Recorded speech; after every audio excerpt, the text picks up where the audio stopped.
आज का टॉपिक है हमारा converse of basic proportionality theorem. इसको अपन शॉर्ट में बोलते हैं बीपीटी, और या फिर इसी को हम बोलते हैं थेल्स थ्योरम। तो कभी कभी एग्ज़ाम में क्या है कि थ्योरम को नहीं देता है, लिखता है स्टेट एंड प्रूव। तो इसके लिए आपको स्टेटमेंट मालूम होना चाहिए बेसिक प्रोपोर्शनलिटी थ्योरम का, तभी आप क्वेश्चन उसके बाद आप उसको थ्योरम को प्रूव करेंगे। और स्टेटमेंट इसका है, if a line divide any two sides of a triangle in same ratio then the line must be parallel to the third side. देखिए, जो हमने इसके पहले, ये कन्वर्स है इसका बेसिक प्रोपोर्शनलिटी थ्योरम का। इसके पहले हमने जो बेसिक प्रोपोर्शनलिटी थ्योरम प्रूव किया था, तो उसमें दिया था कि DE पैरेलल टू BC के थी। जो सीधा थ्योरम हमारा चला था, DE पैरेलल टू BC थी, तो AD बाई DB और AE बाई EC इन दोनों के रेशियो इक्वल होंगे, यानी प्रोपोर्शनल में होंगे। तो इसका कन्वर्स में क्या होगा? कन्वर्स यानी हिंदी मीडियम वालों के लिए इसका विलोम यानी कन्वर्स होगा कि यदि ये रेशियो सेम हैं, कौन कौन सा रेशियो? AD बाई DB और AE बाई EC। ये अगर रेशियो सेम होते हैं तो ये जो दो साइड को डिवाइड कर रही है DE और E में, तो ये लाइन इसके पैरेलल होगी। तो हमने BPT पहले किया था उसका हम एकदम कन्वर्स जा रहे हैं। तो इसके लिए हम क्या करेंगे? हम सपोज करेंगे कि DE पैरेलल टू BC के नहीं है। तो भाई, जब ये पैरेलल नहीं है तो एक कोई दूसरी लाइन होगी। मान लीजिए ये DF किसके पैरेलल है? BC के। DF पैरेलल किसके है? BC के है। तो अब क्या होगा कि जब ये रेशियो सेम है तो ये DE वाली ही पैरेलल आएगी, तो ये जो DF लेंगे हम, इसमें कंट्राडिक्शन आ जाएगा। क्या आ जाएगा? कंट्राडिक्शन। कैसा कंट्राडिक्शन आ जाएगा? विरोधाभास आएगा। कैसा आएगा भाई? हमारा कि ये जो है, या तो हमारा ये जो CE है ये किसके बराबर हो जाएगा? CF के। तो ये तो पॉसिबल नहीं है क्योंकि ये दोनों पॉइंट अलग अलग हैं। तो जब मगर प्रूव करने में ये दोनों इक्वल आए हैं, इसका मतलब हुआ ये दोनों पॉइंट कोइंसिडेंट है, यानी सेम पॉइंट हुए। तो सेम पॉइंट होने से जो DF है वो एक्चुअल में कौन सी लाइन होगी? DE। तो DE जो हमारी पैरेलल हो जाएगी BC के, और थ्योरम हमारा प्रूफ हो जाएगा। तो अब ये थ्योरम को हम प्रूफ करते हैं। पहले जो हम BPT जानते हैं, क्या जानते हैं? AB और AC को DE जो है ये इसके पैरेलल है। तो in triangle ABC A line L intersecting, ये लाइन L है, ये इंटरसेक्ट कर रही है AB और AC को। कहाँ कर रही है? D और E पे। तो ये जो इसके इंटरसेक्शन पॉइंट हैं ये D और E हैं। तो बेसिक प्रोपोर्शनलिटी थ्योरम से हमारा हो जाएगा AD by DB is equal to, ये इधर आया है, AE बाई EC आएगा। अब हमको प्रूव करना है DE पैरेलल टू BC। मगर हमने बोला क्या DE इसके पैरेलल नहीं है, तो दूसरी लाइन कौन सी है? DF है। हमने लिया DF पैरेलल टू BC, तो इसमें एक विरोधाभास आएगा, कंट्राडिक्शन। तो चलिए भाई, टू प्रूव करना है DE पैरेलल टू BC के पढ़ना है हमको। तो सपोज हम लेंगे DE is not parallel to BC।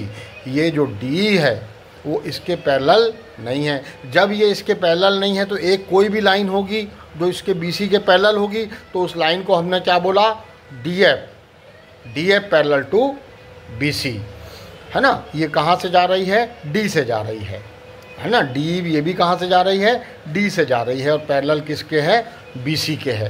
तो अब हमने DF को पैरेलल लिया, तो यहाँ पे हम BPT लगाएंगे, Thales theorem. AD by DB is equal to AF by FC, ये आ गया हमारा। तो देयरफॉर यहाँ पे हमारा क्या आ जाएगा? बोलिए, यहाँ पे क्या आ जाएगा हमारा?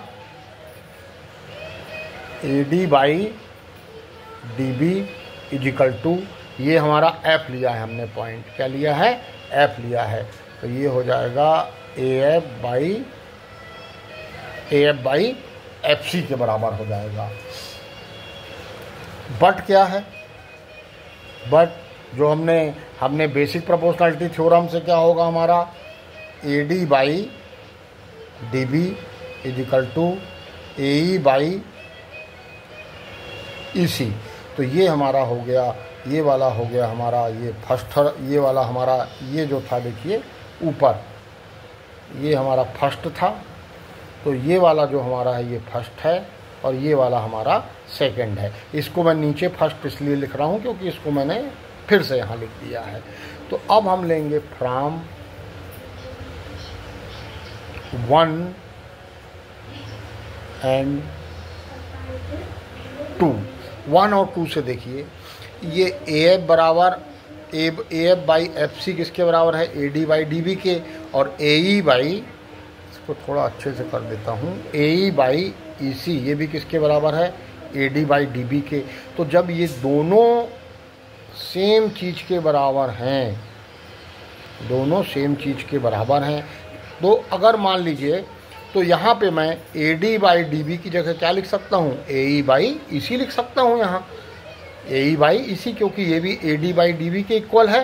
तो AD बाई DB की वैल्यू यहाँ से मैं लिख देता हूँ, क्या लिख देता हूँ, AE by EC is equal to किसके हो जाएगा, AF बाई FC के, AE बाई FC के। और ये जो हमारा था ये हमारा गिवन था, क्योंकि ये तो एक्चुअल होता ही है। तो ये दोनों हमारे इक्वल आ गए। अब इसमें अपन लेंगे एडिंग 1, सॉरी इसको इसमें नहीं करना चाहिए, adding 1 on both sides. Both sides हम कितना ऐड करेंगे, 1 ऐड कर रहे हैं। तो ये हमारा क्या आ गया भाई, AE by EC plus 1 is equal to AF by FC plus 1, AE by FC plus 1। तो यहाँ पे हमारा LCM आ जाएगा, देखिए यहाँ हमारा LCM आ जाएगा EC। तो ये EC के 1 बार गया, तो ये क्या हो गया, AE प्लस ये हमारा आ गया EC इज इक्वल टू, यहाँ पे हमारा LCM आया FC, तो ये AF प्लस FC। अब यहाँ हमको देखना है कि AE प्लस EC, ये देखिए AE plus EC, AE plus EC किसके बराबर हो रहा है, ये देखिए यहाँ, ये AE प्लस EC ये किसके बराबर हो जा रहा है, AC के बराबर आ जा रहा है पूरा। तो ये हो गया हमारा, ये किसके बराबर हो गया, AC by EC is equal to, अब यहाँ देखिए आप, AF यहाँ तक चले, फिर यहाँ से FC तक चले, तो ये भी किसके बराबर हो गया, AC के, किसके बराबर हो गया, AC बाई FC। अब यहाँ से क्लियर है भाई, AC बराबर किसके, ये AC और AC हैं, तो ये दोनों कैंसिल हो जाएगा, तो यहाँ से FC इज इक्वल टू इसके आ जाएगा। तो यहाँ पे हम दोनों साइड किससे डिवाइड कर दें, दोनों साइड को हम डिवाइड कर देते हैं, दोनों साइड को हम डिवाइड कर देते हैं AC से। किससे डिवाइड कर देते हैं, AC से। तो ये हमारा आ जाएगा AC बाई EC, डिवाइड करना है यानी 1 बाई AC से डिवाइड कर दो या मल्टीप्लाई कर दो। तो ये आ गया हमारा क्या, AC by FC into 1 by AC। चलिए हम यहाँ कर देते हैं, इसको इक्वेशन 3 ले लेते हैं। तो यहाँ लिख देते हैं अपन multiplying 3 by 1 by AC both sides यानी दोनों तरफ। तो देखिए AC और AC कैंसिल, ये वाला AC और ये वाला AC कैंसिल, ये आ गया 1 by EC is equal to 1 by FC। अब इसका हम ले लेते हैं रेसिप्रोकल। रेसिप्रोकल यानी इसका अपन रेसिप्रोकल लेंगे तो क्या होगा, EC बराबर किसके हो जाएगा, FC के। EC किसके बराबर होगा, FC के। तो ये देखो कौन कौन सा बराबर आ रहा है आपका, बोलिए, ये EC और FC बराबर आ रहा है, जबकि ये दोनों क्या हैं, अलग अलग पॉइंट हैं।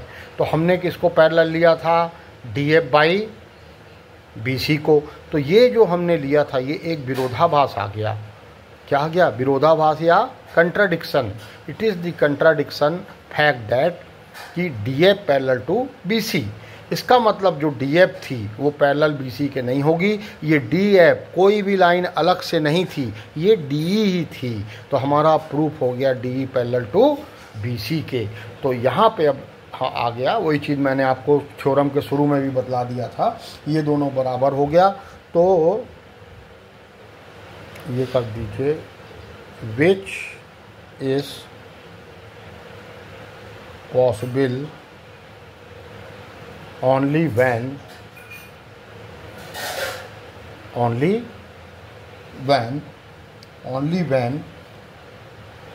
E and F, ये F है, E and F are coincident. Coincident का मतलब होता है, कॉन्सिडेंट यानी मान लीजिए ये F है तो इसी के ऊपर कौन सा आएगा, E आएगा, यानी सेम पॉइंट होंगे। क्या पॉइंट होंगे, E और F, यानी F कोई अलग से पॉइंट नहीं है, वो E पॉइंट ही था।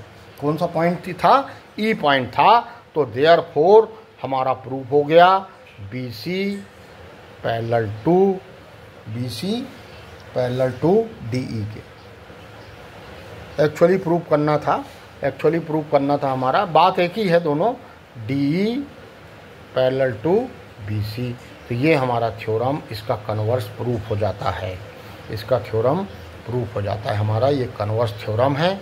एक बार देख लीजिए आप पूरा स्टेटमेंट के बाद आप गिवन लिखेंगे, फिर आपको क्या प्रूफ करना है, फिर आप प्रूफ में आएंगे, फिर एक लाइन लेंगे DF, पहले लेंगे B माने DE पैरेलल नहीं है तो लाइन क्या आएगी, DF आएगी। तो आप पहले E वाला जो था हमारा, ये प्रोपोर्शनलिटी थ्योरम लगाएंगे, फिर F पॉइंट को लगा के करेंगे। तो F पॉइंट को लगा के करेंगे तो ये दोनों पॉइंट क्या हो जाएगा, इक्वल आ जाएगा। जबकि पॉइंट आपका अलग अलग है, E और F अलग पॉइंट है मगर बराबर आए हैं, यानी F कोई अलग से पॉइंट नहीं था, वो E ही था, यानी D parallel to BC। That's